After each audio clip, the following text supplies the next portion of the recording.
这就是跟我的主修有关系了。我自己觉得我自己有碰到一些瓶颈啊，在我的那个声乐上面，可是我就是一直没办法去克服。再加上我又出来看了很多，其实跟我同年纪或者是比我年轻的，就是也是主修声乐的，我是觉得说，就是自己的那个机会很小，感觉工作机会又少，所以呢，我就是毅然决然、默默的，也是一点一点的就放掉了。可是我又很想要，就是继续留在音乐这边工作，也是就想了很久，我就是想说要去考艺术歌曲伴奏组，我也是那个老师。就是想说去考艺术歌曲伴奏啊，有人替我介绍了某一个教授，我就也是去跟他上了几堂课，然后呢，教授就是有意好像要收我，所以呢，他就问我说啊，那你前面是要是钢琴的大学学位才能考艺术伴奏组，对啊，然后我就不是啊。然后我就晴天霹雳，我就当然，我记得那好像是我第2年的事情，然后我就记得我还没预足的，就蛮多天的，我就不知道我好像就是穷途末路了。结果我们也是就是有去询问其他教授的意见啊，他们就有说，就是先不要把这件事情看那么死，就是建议我说去考大学学位的钢琴主修组嘛，然后呢，其实我也就是有好几次就是有谈给那些教授听，他们就觉得说就是程度有够，然后就叫我去考考看。可是因为基本上我也不能考演奏组啊，因为我那时候24了，24还是25，因为我是9月生，所以我在同一年都特别老。然后呢，我那时候24、25了，就是也没有演奏组想要收我啊。然后我就是想说，那就去考教育组，因为其实也没差，就是不管你是演奏组还是教育组，你都是钢琴主修，所以对艺术伴奏那个组的话没什么差别。然后我就是毅然决然就去考试啦，然后也是很认真的念德文，因为考教育组你必须在考之前你就要先把德文证明交出来，然后德文证明就是要交到 B2 交了才能去考啊，我就莫名其妙也就考上了。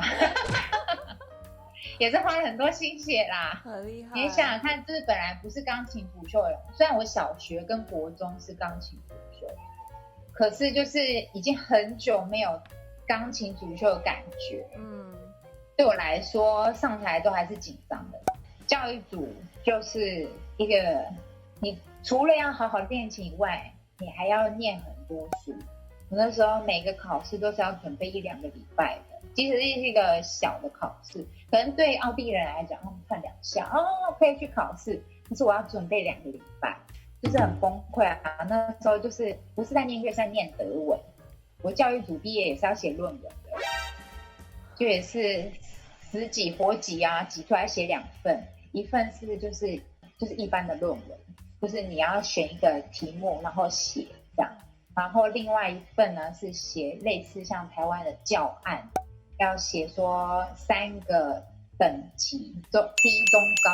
根据这个等级你要给什么曲子，然后给这个曲子你要给相对应的什么一些练习曲，或者是你的教学方式，反正也要写个20-30页。那时候就是还蛮崩溃的，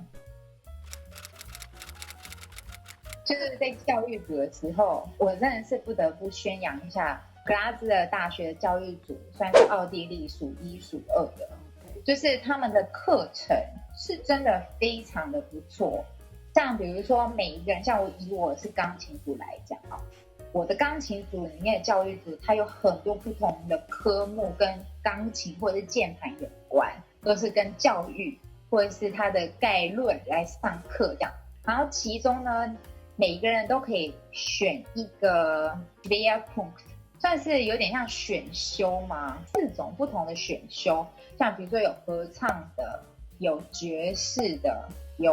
大概有4种，可是我现在记不起来，我就选了那个合唱的那个。我想说因为我会唱歌，所以这个组别里面的课对我来说应该比较简单啊。里面的课就带有那种比如说合唱指挥课，或者是小团体指挥课，就是ensemble的指挥课。或者是总谱试奏，它的那个时数都不多，可是就是都要上，因为你就是学教育的，你就是通常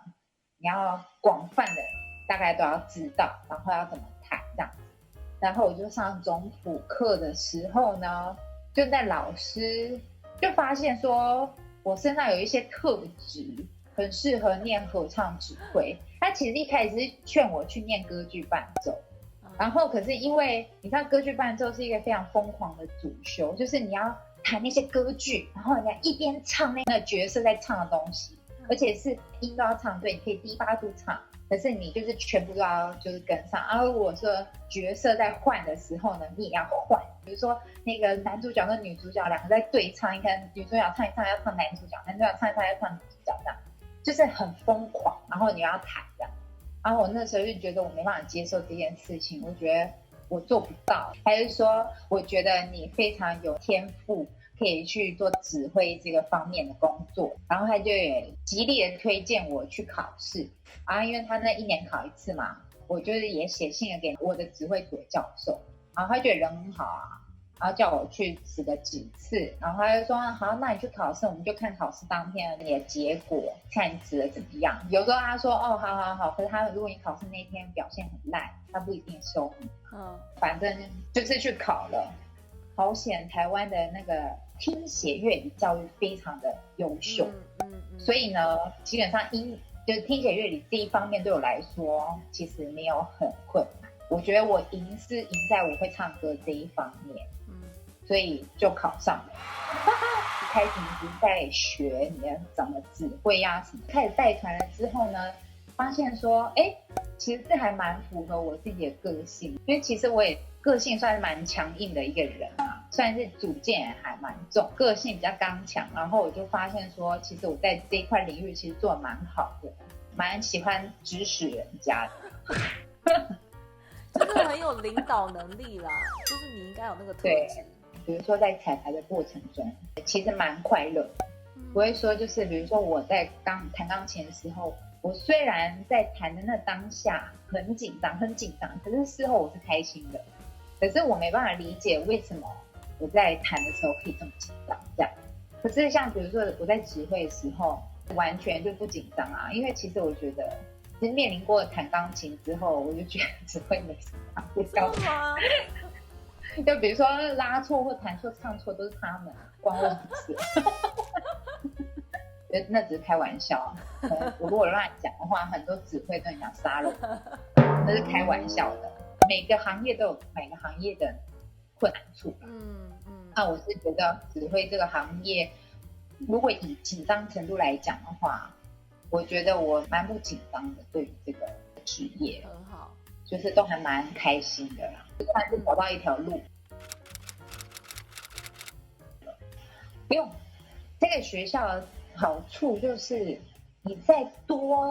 更多的主修，你都还是付一样的钱。我那时候就是3个学位这样子，就是教育组硕士，然后合唱指挥跟那个歌剧伴奏学士，就3个这样。然后在我的档案里面，我还是一样付750啊，就是你念越多越划算这个概念。其实我觉得学校有资源，你反而多利用没有什么不好。对，我工作呢，通常是礼拜1、礼拜3、礼拜5的晚上，这样排。礼拜1就上台，礼拜3是学校上台，还有上台就打气学生。礼拜5他是我那个礼拜乐团，礼拜4我是我就当起1点，因为对我来讲，我做那个礼拜5就是维持1点。其余的时间呢，就是学校那艺术大学还是有课，还是要上。大概每天至少2到3个小时是在艺术大学上课的。因为我必须要练琴嘛，要弹歌剧伴奏，然后加上我工作也必须我要练琴，因为要弹又是什么弹神剧啊，还有那种很拐手，因为那全部都是从那个我可以从乐团编写过来，所以就是不钢琴，你知道吗？不是那种很美可以弹得很美那种，就是拐手拐，然后你自己要去画说哪一个不要，哪一个不要，这样就很崩溃。上学期呢，就是一大早，他7点15可以开放借琴房，就是每天早上去练个大概1个半，有时候比较有时间可以练个2个小时这样。那时候小孩子还小，睡觉时间比较长，所以我还蛮多时间可以做自己的事情的。然后现在呢，基本上如果我说我醒着的时间，我大概有1/3至2/3，基本上都是小孩的时间。然后我的1/3呢，你要迅速跟聪明有方式的把你该要做的事情把它做好。如果也有人要跟我一样啊，学业加小孩再加工作的话，你就是做事呢，你要找要点做。